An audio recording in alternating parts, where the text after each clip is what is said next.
Welcome to the Power of Hope. I'm Emma Kress, author and educator.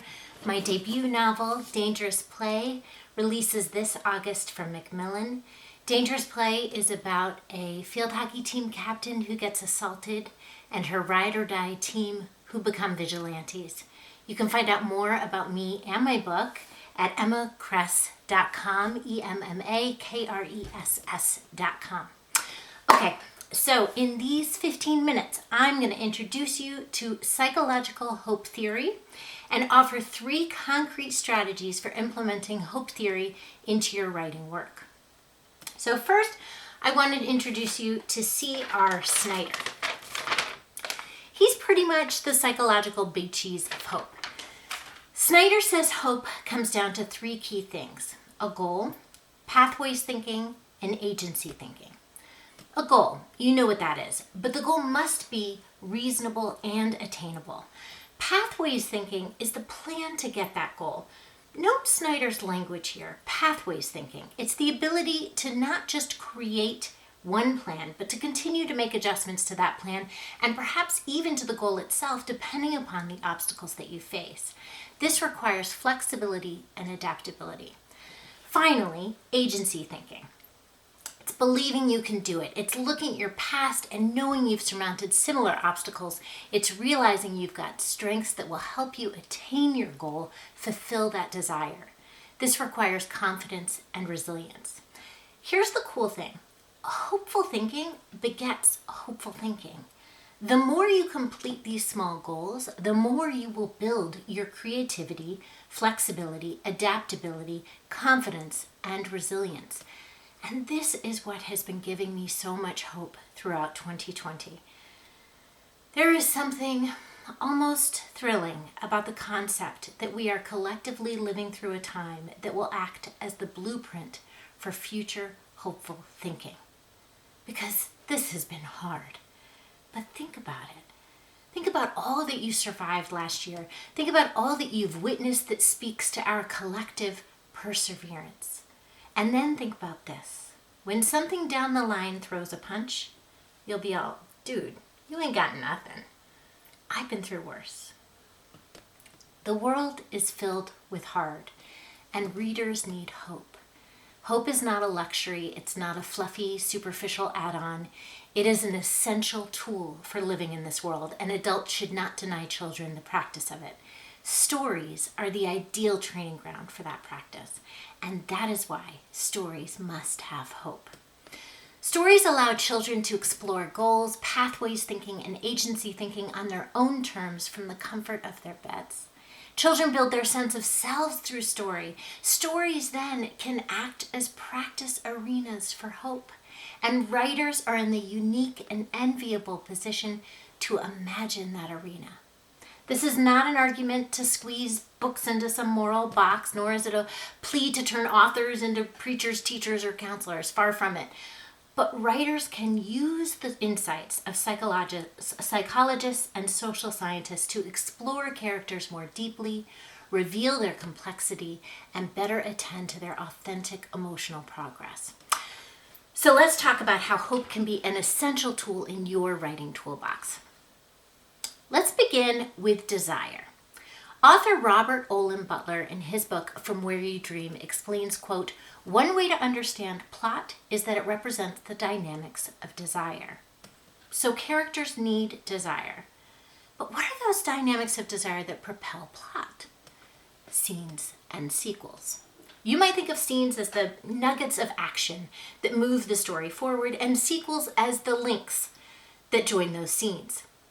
You can find thorough talk about scenes and sequels online and in craft books, but for our purposes, we'll do a brief overview. Let's look at the scene-sequel cycle. So you've got a goal, followed by a conflict, followed by some kind of setback or failure, complication, disaster, followed by a reaction to that, the dilemma, then you have the choice, and then you're back to goal again. This is the scene, the goal, the conflict, the failure, and this is the sequel, the reaction, the dilemma, the choice. Back to desire. So we need desire to have a goal a goal in many respects is the manifestation of desire. But you may have noticed a large gap. Think about it. You have a goal. La la la. You have a conflict or obstacles on the way to that goal. Boo. You have a setback. More boo. You have a reaction to the setback. Totally wallowing in the boo. Then somehow you magically pep up enough to actually make a decision about the two bad choices sitting in front of you. I mean, why wouldn't you give up entirely? The answer? Hope. To even have desire in the first place, to believe that the desire has a chance of fulfillment, the character must possess hope. As C.R. Snyder states, quote, to desire, in short, is to hope, end quote. Let's remind ourselves of his hope theory. 1, a goal. 2, pathways thinking. 3, agency thinking. Sound familiar? There's a goal. There's a plan. There's an obstacle. There's a recovery from that plan, which is the pathways thinking.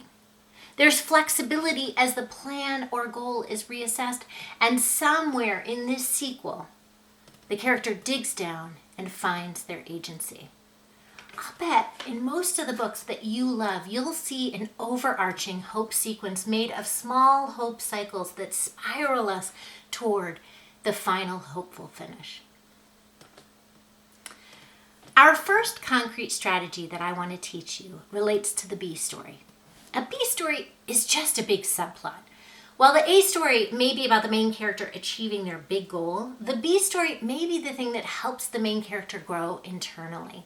Some people differentiate between the two by describing the A story as what they want and the B story as what they need. I want to posit a slightly more nuanced purpose for the B story. I think the B story can be the series of events that builds the main character's agency thinking so that they can be successful in the A story. Remember, if one of the necessities for a person to achieve a goal, particularly after facing obstacles, is to find their agency thinking, their I can do this, then they have to experience getting through a hard thing and coming out the other side. A B story can give the main character the confidence, resilience, and courage to move forward with the main plot. So here's your work. Do you have a B story that could develop your main character's agency thinking? How might your character's success in the B story light their way to victory in the A story? If characters have too much hope, writers run the risk of forgetting the emotional baggage that should accompany characters from scene to scene. But if characters don't have enough hope, they can't pick themselves up off the floor of the previous scene and the story flatlines along with them. Hope is the lifeline, the buoy, the sight of land in the distance. Characters must have that lift to continue the cycle again. If they just bounce from emotional reaction to action again without the space for hope, then desire, they wouldn't have the stamina to go on after getting beaten up. But hope is also a key component of an unlikely element in the scene sequel cycle: conflict. And that leads to our second concrete strategy. In the nonfiction text Riveted, cognitive science professor Jim Davies seeks to figure out just what it is that makes an idea, object, or experience compelling. He discovers that hope and fear are equally gripping. Quote, "We pay particular attention to things we hope or fear are true. Hope gives us pleasure, and fear, though we might not particularly enjoy it, demands our attention," end quote. Hope and fear connect through desire. René Descartes, the French philosopher, explores this connection in The Passions of the Soul. He suggests that the thing we desire excites hope. The idea that we will lose the thing we desire excites fear. Much like a riveting antagonist-protagonist relationship, then, one requires the other. Experiencing fear is actually necessary to experiencing hope. More revolutionary still, perhaps, the focus should not be on hope or fear, but rather hope and fear, often at once. Descartes states, quote, "It must be observed that although these two passions, hope and fear, are contrary, we can nevertheless have them both at the same time. end quote. Descartes then suggests that not just that hope and fear are related and have the same roots in desire, but that they may and often do coexist simultaneously. As Anne Lamott writes, quote, in times of rational and primitive fear, hope has to do push-ups in the parking lot to stay pumped. And it does, end quote. The holding of two seemingly opposing forces at once is called a paradox. Anne Lamott goes on, paradox means you have to be able to keep two wildly different ideas in your head at the same time. Entering into paradox, and thus mystery, can be overwhelming. But this is where new beginnings and hope emerge, side by side with the dark and scrambled, end quote. Whew, we need that right now. This stuff feels so important, especially now. We know we can have hope and fear at the same time because we've been living in a constant state of both since last March. Let's apply this to our writing. Because I'm going to go so far as to say that the main conflict in maybe every story is between hope and fear.